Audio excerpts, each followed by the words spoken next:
అరటికాయ కూరని మరొక పద్ధతిలో చేస్తున్నానండి. దీనికోసం 2 అరటికాయలు చెక్కు తీసి ఉప్పు వేసి నీటిలో వేసి పక్కన పెట్టుకున్నాను. తర్వాత మామూలుగా తాలింపు వేసుకొని 2 పచ్చిమిరకాయ ముక్కలు, 1 పెద్ద ఉల్లిపాయ ముక్కలు వేసి దూరగా వేయించుకోవాలి. ఈ ఉల్లిపాయ ముక్కలు దూరగా వేగగానే అరటికాయ ముక్కలన్నీ వేసేసి వెంటనే తగినంత ఉప్పు, కొద్దిగా పసుపు వేసి కలబెట్టాలి.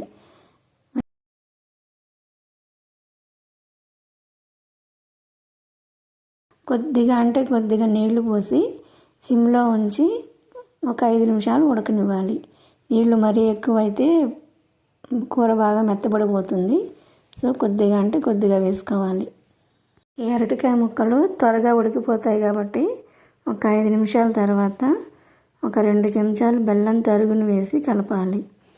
1 నిమిషం బెల్లం కరుగుతుండగానే కూరకు సరిపడా కారం వేసి మరొక 2 నిమిషాలు సిమ్లోనే ఉంచి మగ్గనివ్వాలి.